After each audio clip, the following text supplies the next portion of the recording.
Hey everybody, welcome back.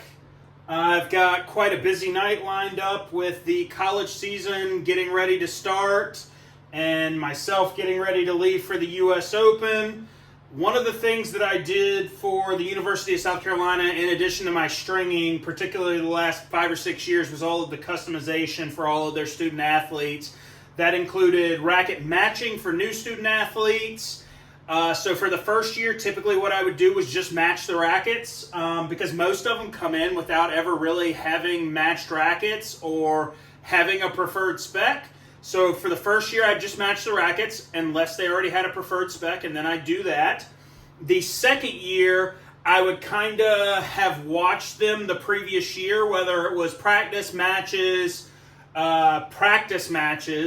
or just kind of whatever, watched them. And in addition to potentially tweaking the specs of their rackets, I would also suggest other rackets for them to demo to see if we could potentially just get them in a racket that worked better with their preferred play style, the ball path that we were kind of looking for, just really fine tuning. And if they switched rackets, we kind of go back to a baseline of, okay, just matching them. And then that following year, we would go into customizing specific things to get certain playability characteristics out of that different racket to make sure that they were playing at their highest level. So there were a couple different progressions typically when I was customizing for college and working with them full time, so I was seeing them play all the time. These two sets here, this set of 5 radicals and this set of 4 Pure Drive 98s, are for 2 of the guys. I already have a preferred spec on them because this guy's going to be a senior. This guy came in January of last year as a highly ranked junior, so he had his own preferred spec already. So I have specs for these.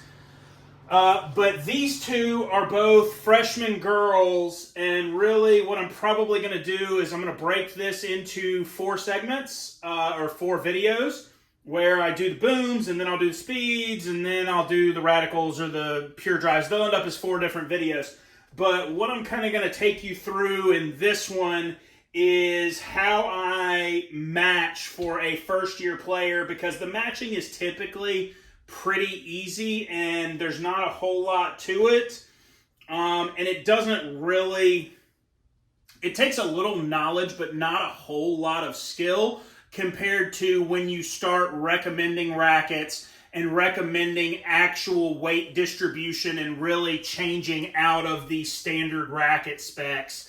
That's a whole different level and takes a lot more time in the game and a lot more knowledge and a lot more time customizing and knowledge of how the customizations affect play characteristics. So for this one, I'll take you through the head boom MP and how I match those for our new freshman player, women's player, Jane Dunyan. So you have 3 typical racket specs. You have the static weight, which is physically how heavy it is.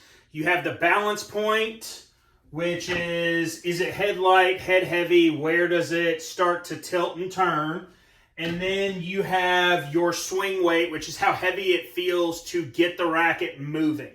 First thing I do on any of these rackets is take those 3 specs, and what I'll do is I'll take it on all 4 of these and just write it down and label each racket as I do it. And then I'll figure out what the match spec is going to be, because you can always end up with an outlier that is entirely too heavy, and then the other 3 have to be matched to that, because you can't, that is entirely too heavy in regards to swing weight, because you can't take swing weight off of a racket without doing some strange things. I've seen some bumper guards hacked up to take swing weight off. I've also seen people taking bumper guards off and doing some fairly extensive sanding to take paint off of the frame. I've never been successful with either one of those because I'm not real comfortable just carving up a head guard. They're there for a reason, to protect the frame. And as much as these kids play, they need them. And I don't really like the sanding process because I feel like I could accidentally compromise the integrity of the frames, and that's just not what I want to do. So first things first, get my 3 basic stats of weight, balance point, and swing weight on these 4 rackets.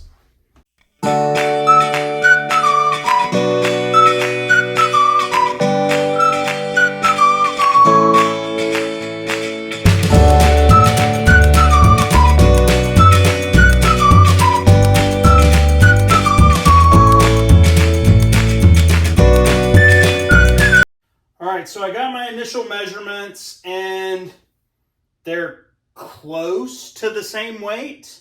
There's really only about a 2-gram total difference between the lightest one and the heaviest one.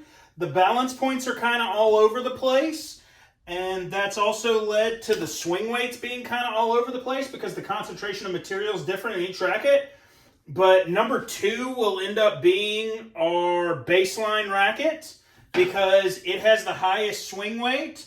So essentially, what I'm going to be looking for in these rackets at full matching is going to be 297 grams, a 31.5 centimeter balance point, and 281 grams, kilogram, whatever it is, of swing weight, because that's the spec for 2. Technically, it's 296.95, but I'm not worried about 500ths.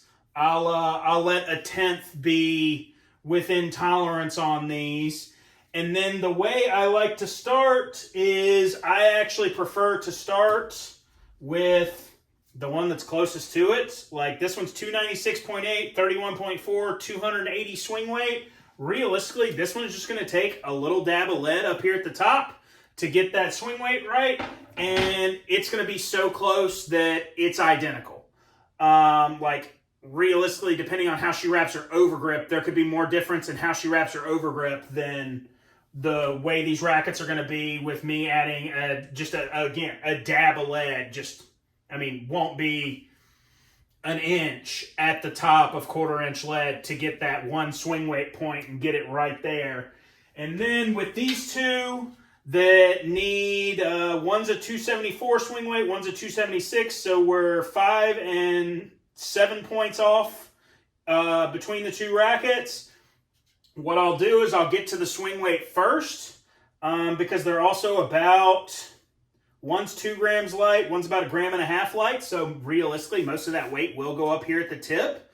And then whatever doesn't go at the tip will go in the handle to get the static weight and swing weight accurate. And that should reasonably, as close as these are already, should get us pretty close on the balance point. But I'll get that done and we'll check the final results here. All right, so all 4 of these for Jane are done. Ended up, I didn't have to do anything but place the lead under the head guard on any of these to really get them to match up. They were just reasonably close from the factory, and luckily the weights were off just enough that by the time it's all said and done, they're probably 1/4 gram different on the high to the lowest on the weight. The balance point is different by 0.2 centimeters between the head heaviest one and the head lightest one, and then all of the swing weights are the same. So they're close enough to get the job done for a freshman player. And realistically, maybe I'll see her play in a few weeks and make some tweaks off of this base to get a little more out of her game, but we'll see. Thanks for watching. If you liked what you saw today, please subscribe to the channel, like the video. If you have any questions about customizing or the boom or lead placement or whatever, please leave me a comment down below. Happy to talk to you about it. And thanks for watching. See you next time.